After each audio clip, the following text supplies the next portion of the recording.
Hey guys, how we doing? Back again for some more chemistry. All right, so who we got in house? Who's here? Hello again, Ibrahim. Long time no see. And you, Ruhab. Hey, Courtney. Who else we got?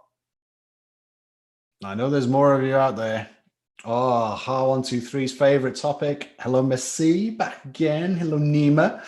Oh, hello, Dexter. You've woken up all of a sudden. What you doing, mate? You having a stretch? You having a stretch? You come and say hello like you normally do?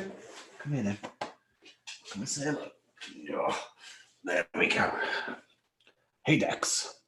What's going on? You gonna do some electrochemistry? What do you think? Hey? I know go out for a walk. Yeah? Chase some cats. What do you think? Find some squirrels. Yeah? No, not a cat person. Definitely a dog person. Good boy, Dex. Good lad. Let me get on with some electrochemistry now, eh? Right. Dexter can do anything, Ruhab. Dexter has basically been present while I've recorded the entirety of the TT course, including all exam papers and everything. So there we go. Yeah, Dexter's a legend. He's a good boy. Okay. So, electrode potentials. This is potentially a stumbling block for many, many students. All right. I think as long as you have got a set of key rules in place, then actually it can be a bit of a walk in the park. All right. Oh, Ibrahim loves this topic. Watch out, guys. Ibrahim loves this.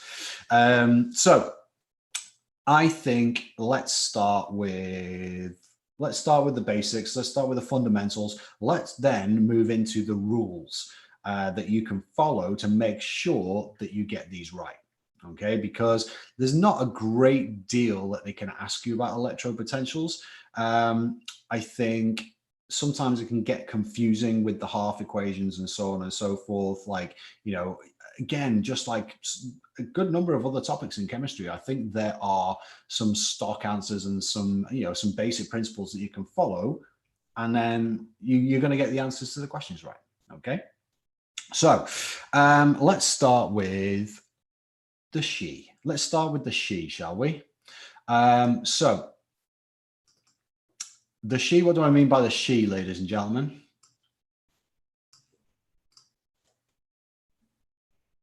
Oops.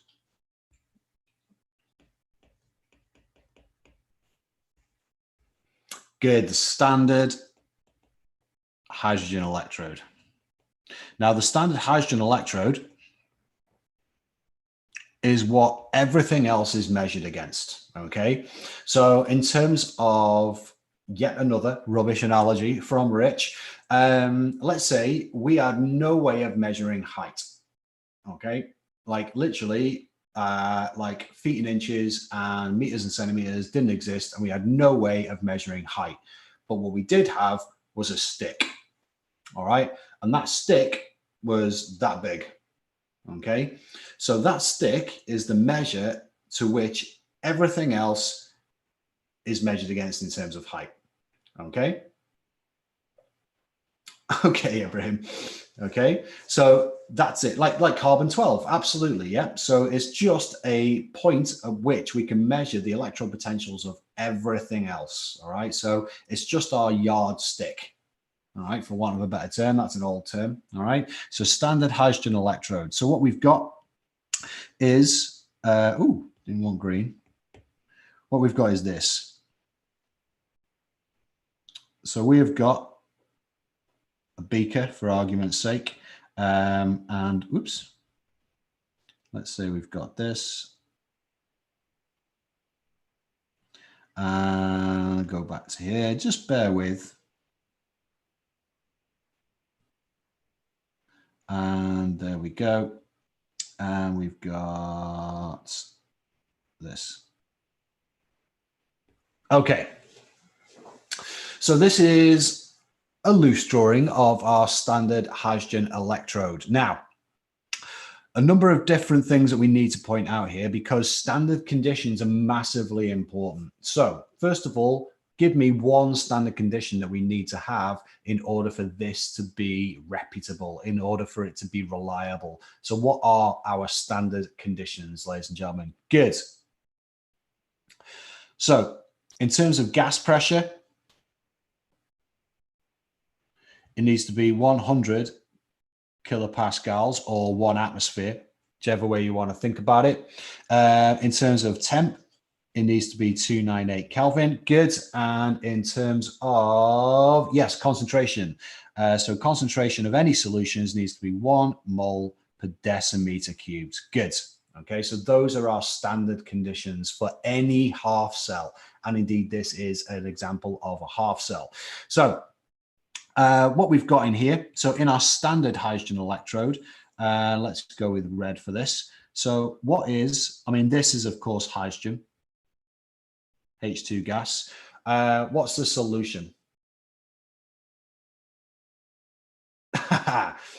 Well, all the mark schemes, as far as I'm concerned, do accept 1 atmosphere, Abraham, so don't worry about it. Needs to be a solution of H+, but yeah, I mean, what are we using as a solution of H+? What can give us a solution of protons, basically?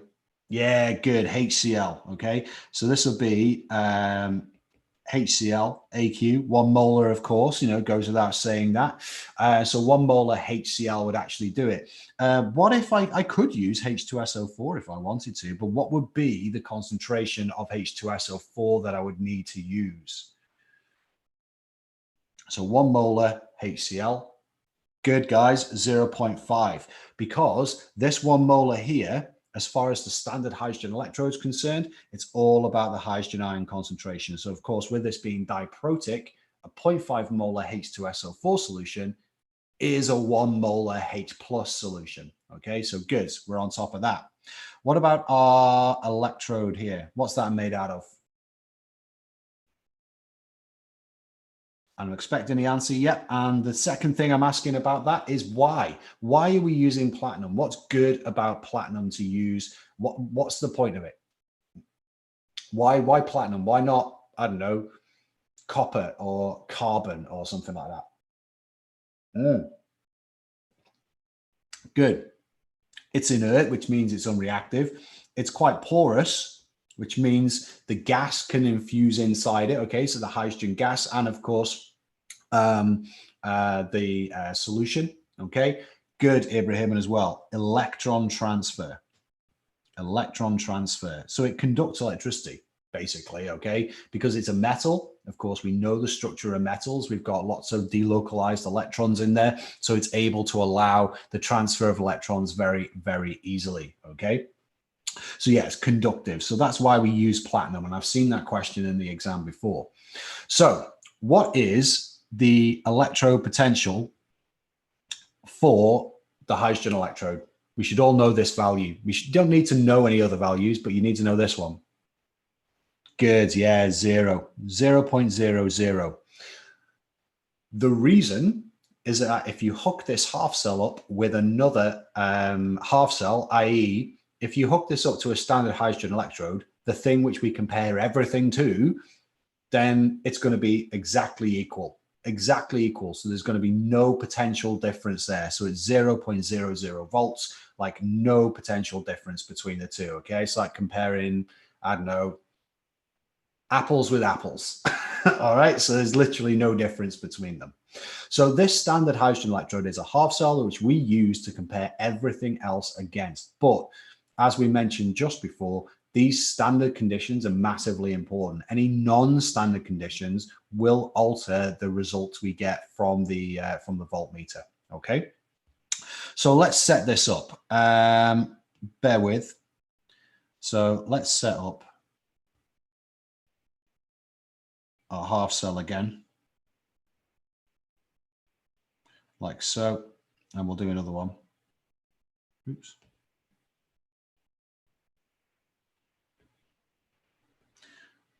Let's talk amongst yourselves, guys.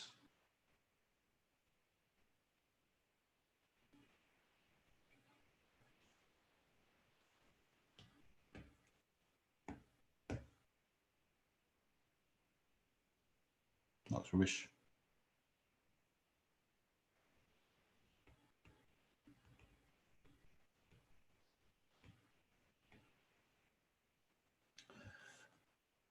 Okay. Are we ready?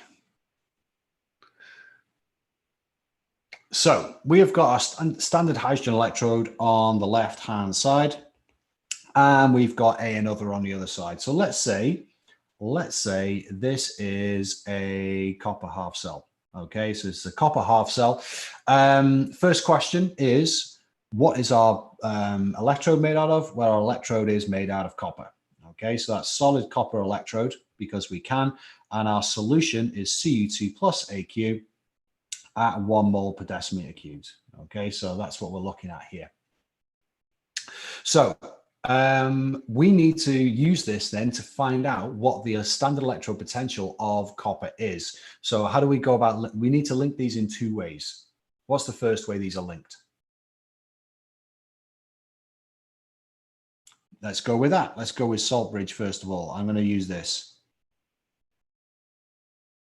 So this is our salt bridge. Okay, good. And the other link, we'll talk about them in more detail in a second. Yeah, an external wire and voltmeter. So what we'll have here is a voltmeter, and that links directly to there. And what I would say is that this is a high resistance voltmeter. Now, the reason it's a high resistance voltmeter, what we don't want is electrons being transferred from one side to the other really, really quickly, and the cell just goes to completion and it runs out. Because this, ladies and gentlemen, is what's known as a voltaic cell. Okay, no, if I can spell it right. Yeah, voltaic cell. Okay, so what we're doing is, this is not electrolysis. I want you, basically, for A level, I want you to completely forget about electrolysis. Okay, completely forget about it. This is a voltaic cell. It is different. Okay, so what we're looking at is the potential difference between these two. It's a redox reaction, of course, and as part of that redox reaction, you're going to get a transfer of electrons. Those electrons are going to be moving from one side to the other. Okay, like so. We don't want that to happen when we're measuring the potential difference from either side. Okay, one side wants to give up electrons, the other side wants to gain electrons. The voltmeter is there literally to help to basically give us a value on how much does that one half cell want to give up electrons? How much does the other cell want to gain electrons? So it's there. It's basically like standing in the middle, pushing one side and pulling the other. It's just measuring how much one side's pushing and the other one's pulling. That's what it's doing, okay? It's not necessarily letting the electrons flow through, because you know what? You don't want the redox reaction to actually happen. You just want to measure the potential difference between the two. Does that make sense? So that's what the voltmeter is doing, okay? If you just put a bulb in it, okay, or you just did put a regular wire in, okay, then the electrons would flow across, and yes, you'd get the redox reactions happening, and the cell would go to completion, and you know, it'd go down to zero eventually. Okay, the reaction would occur, absolutely. So the salt bridge, if I asked you one mark in an exam, what's the function of the salt bridge, or why is the salt bridge there? What's the purpose of the salt bridge? Completes the circuit. The role of the voltmeter is to measure the potential difference between the cells, to give us an E0 value, Benjamin.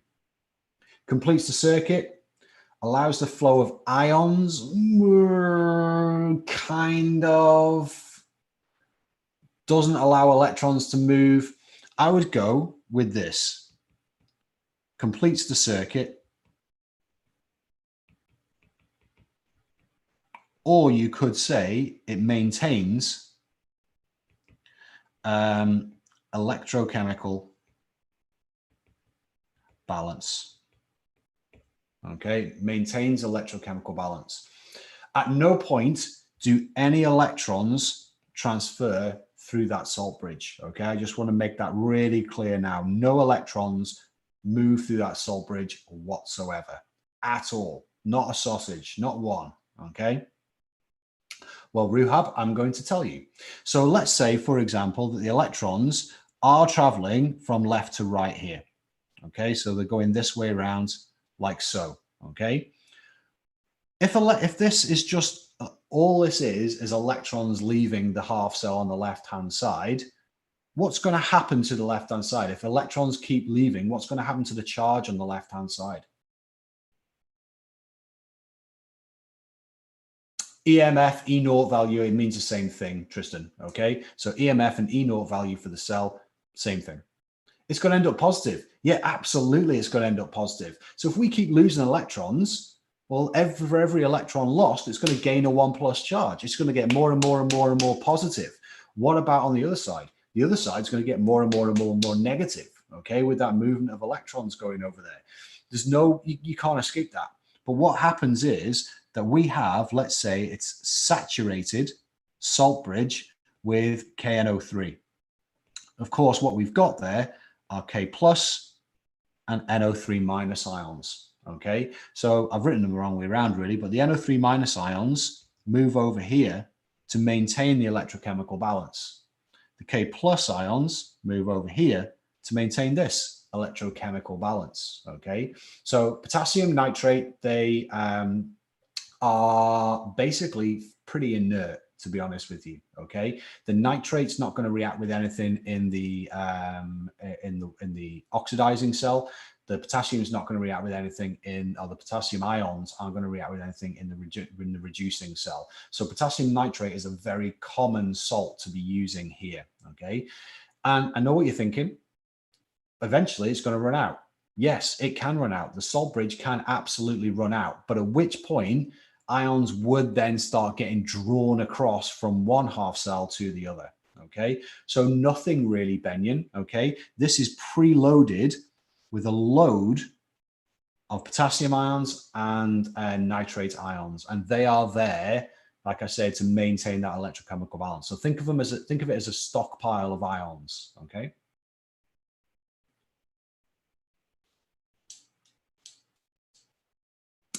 I wouldn't disagree with you, Ibrahim. Yeah, absolutely. Okay. So it's just paper. Okay. It's paper soaked in. That's why I'm saying it's a saturated salt solution in the paper. It's not made of metal at all. There's no transfer of electrons in there at all. Okay. So no formulas needed here. Okay. They may ask you, name a salt that could be used in a salt bridge. Potassium nitrate all the way. Okay.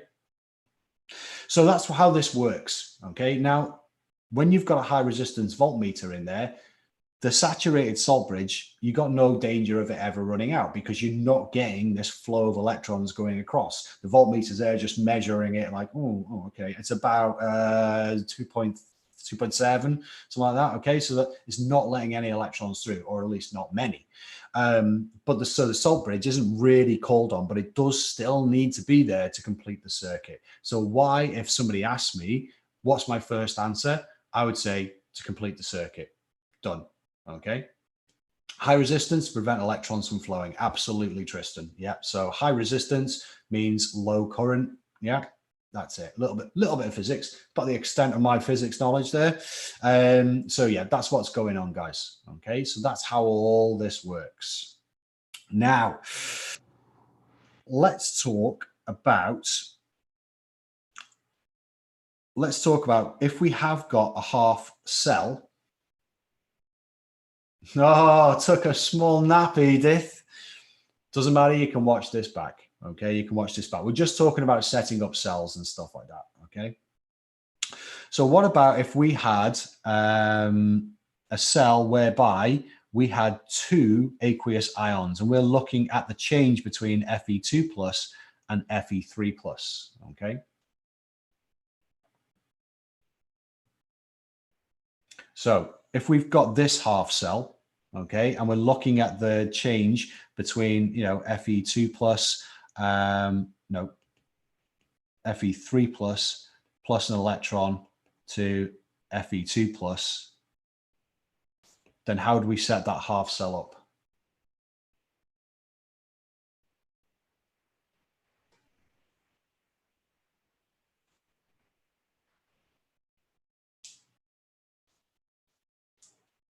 Good. So when you've got half cells that we're looking at with two aqueous ions, so you haven't got a solid being involved, then you need a platinum electrode, and you need both solutions. You need 1 molar Fe2 plus AQ, and you need 1 molar Fe3 plus AQ. Okay, so that's what you need there. So you do see these half cells that are just aqueous ions. Okay, just aqueous ions. And in that respect, you do need a platinum electrode, and you need a 1 molar solution of each. So it's a combination. It's 1 molar Fe2 plus and 1 molar Fe3 plus. Okay, so that's what you need there when you come across those cells. So let's clear the decks here a little bit. Okay, so let's get rid of this. Let's tidy this up.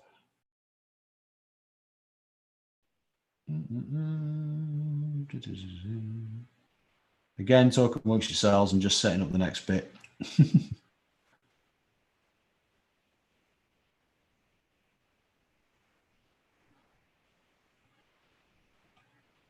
I will, yeah, let's keep that. And let's have our voltmeter back.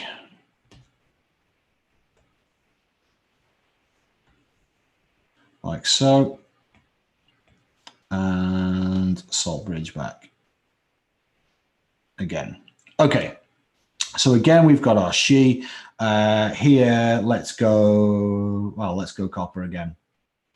Cu2 plus Cu, okay? Will we do hydrogen cells and rechargeable cells? Not today, Raseb. I don't think we're going to have time for that, I'm afraid. And to be fair, what you need to know for different examples varies massively. Some don't even need to touch on fuel cells at all, I don't think. So that's it.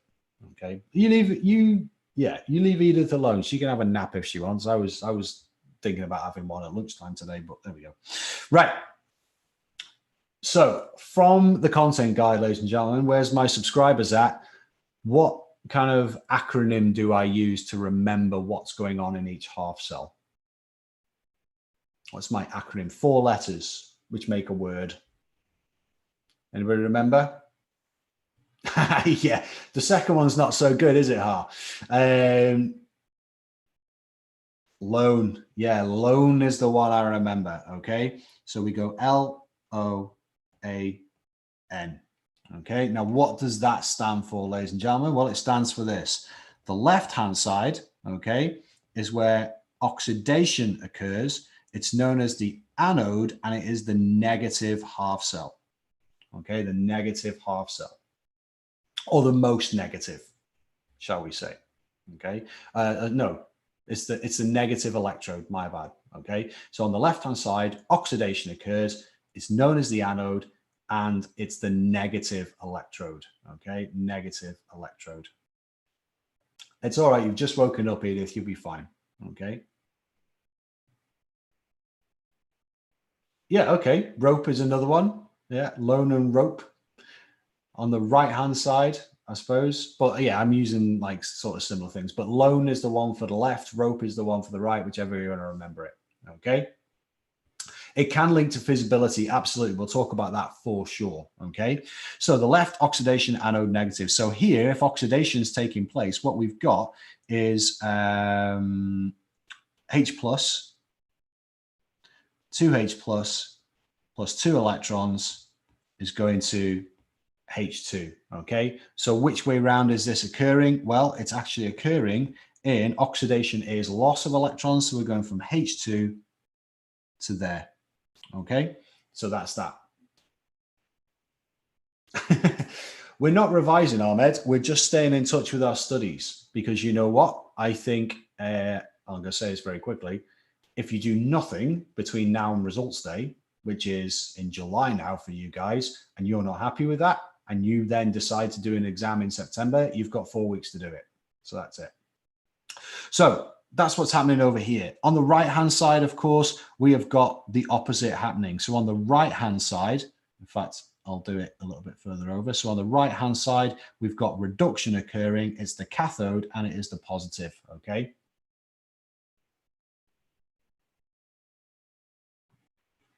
So this is right. Reduction is happening. It is the cathode and it is the positive electrode. Okay, the positive electrode. So what we've got here is Cu2 plus plus 2 electrons going to Cu, okay? But of course, this time, because it's reduction happening on this side, this is happening, okay? So we're actually creating copper, okay? So Cu2 plus to copper, okay? So the list we used to know acts as oxidation agent and what reduction, you have to remember it's provided. Okay, so Edith, yes, you will get a list of any, if you're given these half cells and you're asked to work with half cells, you will be given a list of half equations to work with and their E0 values, okay? And yes, always moves from left to right. So what we're looking at here is the standard way of showing this is as follows. So just bear with me a second, guys. I'm going to do this in red. So once these two half cells are linked up, because oxidation's going on the left-hand side here, obviously the hydrogen is producing H plus ions. So this concentration of H plus ions is going to increase. Okay, so it's an increase in concentration of hydrogen ions. And what we get, if I zoom in, okay, is a buildup of electrons here. Now, hence why that is our negative electrode, okay, because you're getting a buildup of electrons there, okay. Now, over what's going on over here? Well, we're actually seeing reduction occurring. So the concentration of Cu2 plus over here is going down. Why? Because it's forming copper on here. How's it forming copper? Well, electrons, okay, are being transferred here. And what we're getting is Cu2 plus 2 electrons gives you Cu, okay? So how does this work? Well, without the two half cells meeting, the hydrogen half cell is providing the electrons like so. Let's say it was allowed to go through our voltmeter and our electrons move over here and then join up with the Cu2 plus to make copper. Okay, so like so that's what's happening here. Okay, that's what's happening here. So in terms of, well, it's basically a match made in heaven, isn't it? Okay. Isn't it that some metals want to build upon themselves and others want to remove the ion? I can't remember the right words. I don't know. I've not gone down that road. I've never gone down that road. Okay. So the point I wanted to try and make here was that where electrons build up, where they're being donated, where oxidation is happening, a loss of electrons, that's where we get our negative electrode, our anode, if you like.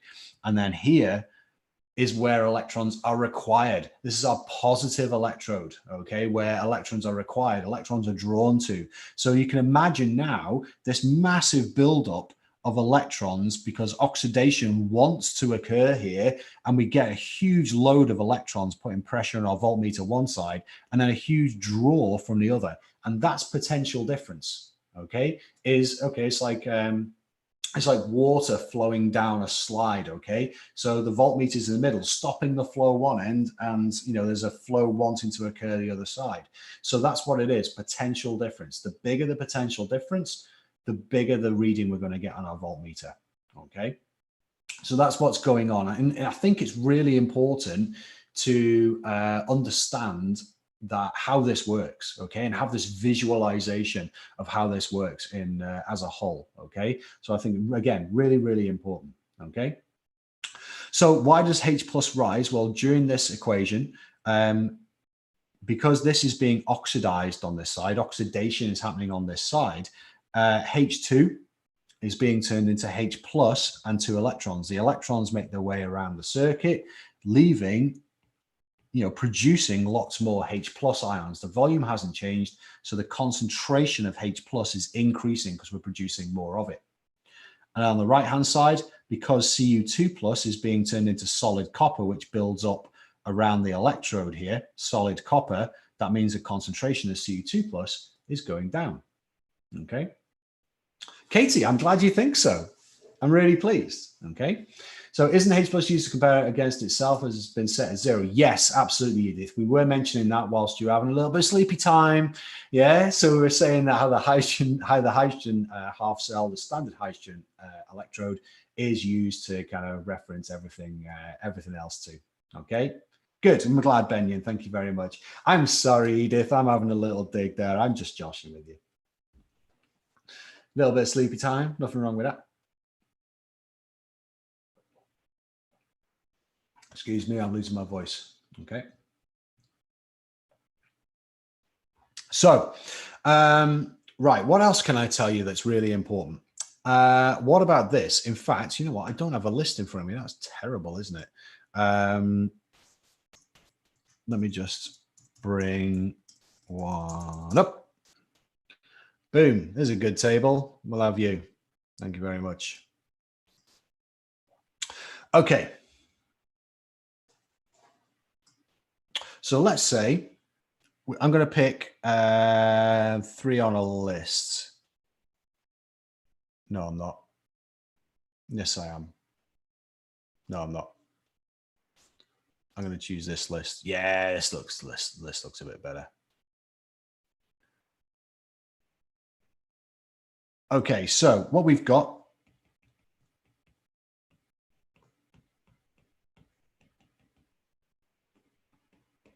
I'm going to pick just a couple of others. Just bear with. And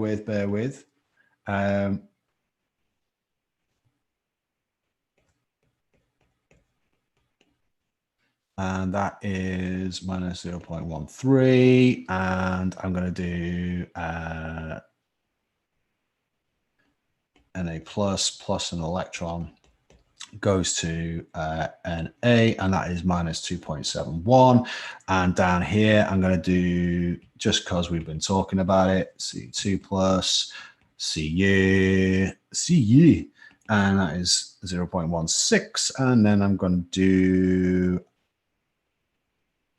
iodine plus 2 electrons gives I minus and 0.54. Right.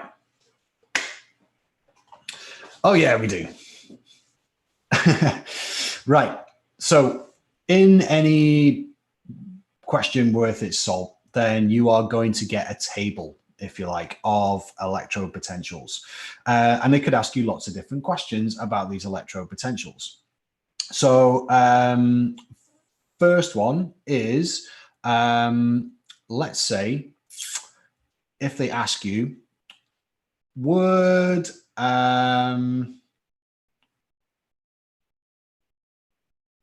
you get a reaction between hydrogen and iodine in standard conditions? Would you get a reaction between hydrogen and iodine? Give me a yes or a no, please, ladies and gentlemen, just looking at this data.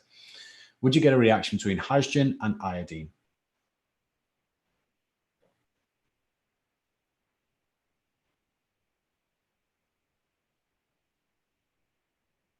Okay, good. Why?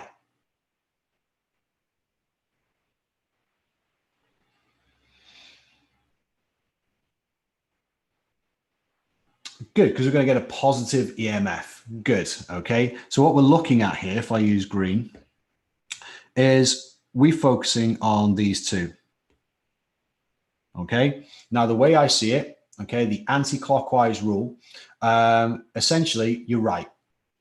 To find the EMF or E cell, okay, that equals most positive minus most negative. That's the way I always remember it. Okay, most positive minus most negative. So that would be 0.54 minus 0.00, and that equals, well, 0.54 volts. Okay, so that'll be your answer, plus 0.54 volts. So because it's positive, that means it's feasible. That means it could actually work at these standard conditions. Okay. Now, if they asked you a different question, so let's go back. Right. Okay. So another question would be, what would happen when you hooked up a lead and a copper half cell? What would happen when you linked up a lead and a copper half cell? What would be oxidized? Okay, you've got a copper half cell and a lead half cell. What would be oxidized?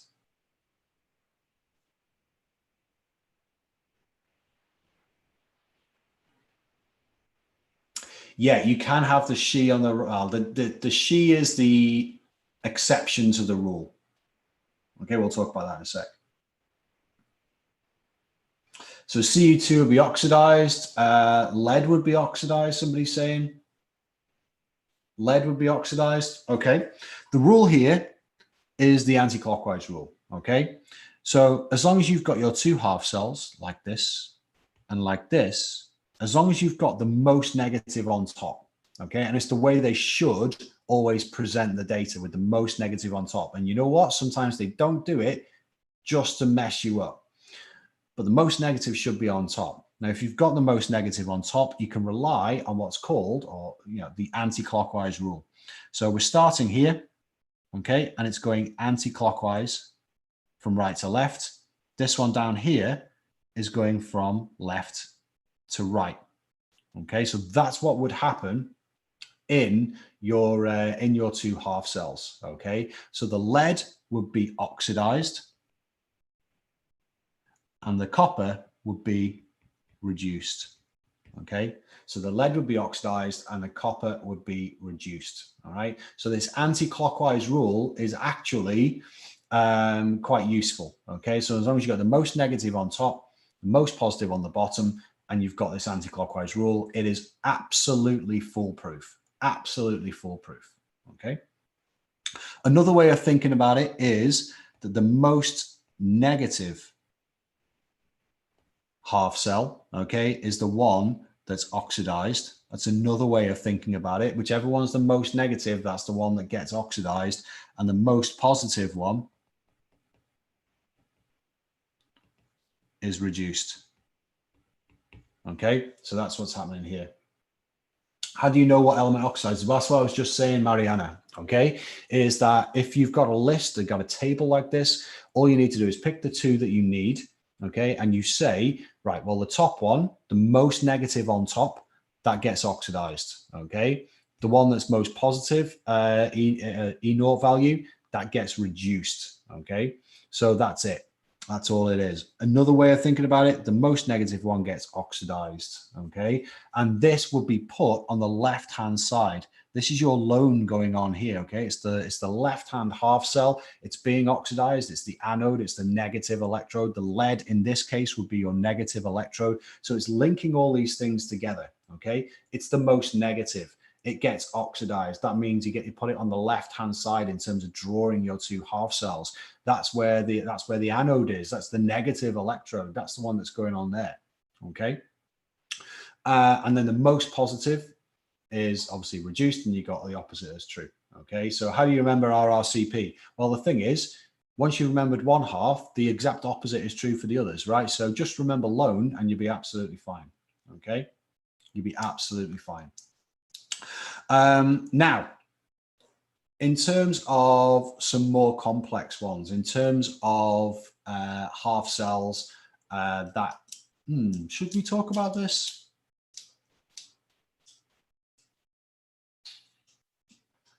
I'm just thinking. No, because we're going to get into this tomorrow, right? We're going to get into doing some questions tomorrow, so that's not that. Can we learn how to represent the cells? Yeah, we can. Yeah, we can. Yeah, let's do that. Okay. So if let's go with this copper and lead. Okay, let's go with this copper and lead. So representation. Yeah, why not? Okay. So let's start with representation. The shorthand representation of the cells. Not everyone uses it, but it's kind of important. Okay. So this double line in the middle represents what?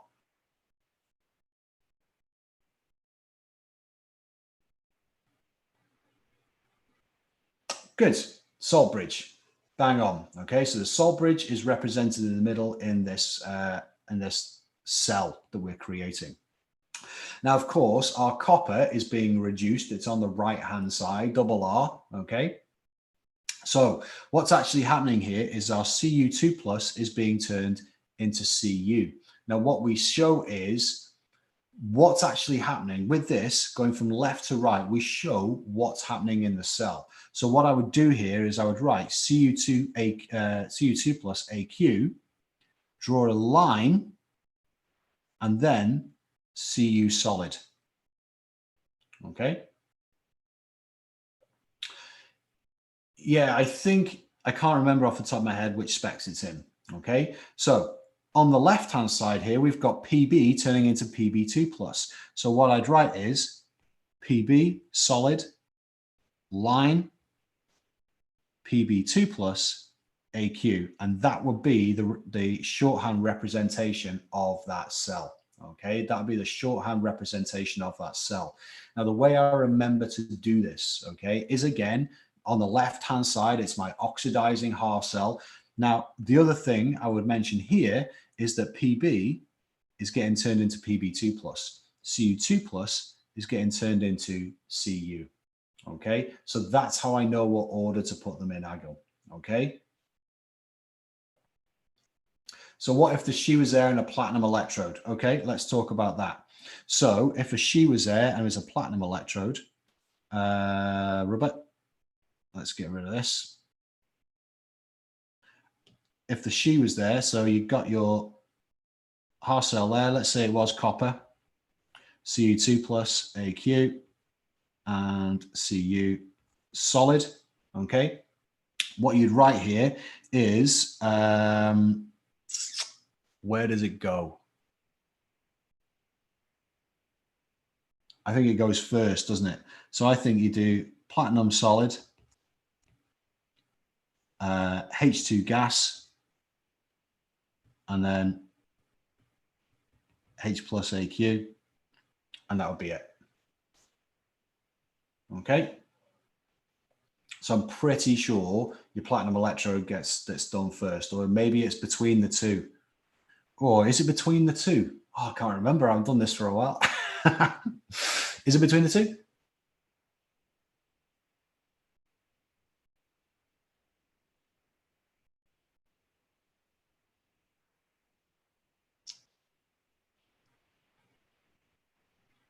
Yeah, I thought it was first. Yeah, I thought it was first. That's all right. I was just questioning myself. So yeah, like I said, the way I remember it is this. You know, you've got the hydrogen on the left-hand side, whatever your half cell is, it's, you know, you're reading from left to right. Okay, like you would do normally with the English language, just reading from left to right. So H2 to 2H plus, Cu2 plus to Cu. That's what's going to happen there. Okay, so that's how we'd write it with that. Okay, now if you have commas, sometimes you put commas, but that's where you've got your Fe2 plus AQ, Fe3 plus AQ. Now the line here, this line, if I zoom in, this solid line here, okay, this one, this solid line, this solid line, this solid line. The way I was always taught is that that solid line there represents a change in state or a change in phase, okay? So it's the solid line between your solid copper and your aqueous copper. It's the solid line between your gaseous hydrogen and your aqueous hydrogen ions, okay? Now, if you've got two aqueous ions, there's no solid line between them, okay? It is just a comma because they are in the same phase. They're both aqueous, okay? So that's it. That's what we've got there, okay? Now, what was I going to say? So yeah, I mean, those are my top tips for electrochemistry, okay? We're going to have a look at some questions tomorrow. Let me just stop sharing. We're going to have a look at some questions tomorrow. I'm going to hand pick. I'm going to do it like we did the other day. I'm going to do one from AQA, one from OCR, one from EdXL, you know, ones that we can all do, because again, you know, a lot of these are cross board. They're really, really handy, okay? The double line is the salt bridge rehab. Yes, absolutely. Okay.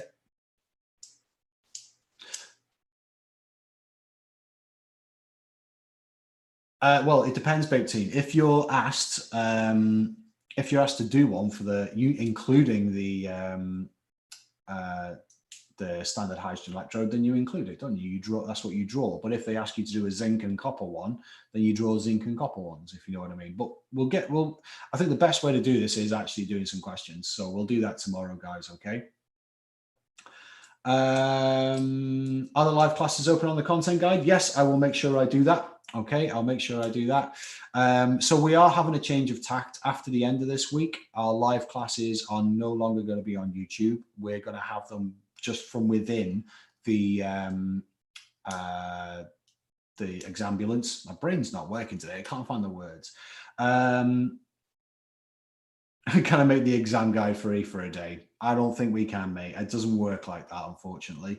But what we are doing is giving you some access next week to some other things. Okay, so we've got a change in plan. We're going to carry on like the way we are. Okay, Friday we're going to have a good chat about how you guys can now just stay in touch with your studies moving forward. Because being on YouTube for 2 hours a day is great.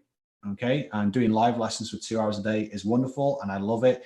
But we just want you guys to now start doing things under your own steam, because just come and listen to us do this isn't necessarily targeting the areas that you personally need to target. All right, so we have come up with a schedule, we've come up with a plan that is going to come into effect next week. Things are going to change slightly, but we are still going to be here every day to support you. Okay, so how much should you be doing each day? You're not sure what to do, and this is why we've put this together for you. Okay, the Exambulance, this plan that we've put together for you will take you right the way up to the end of July, where you get your calculated grades.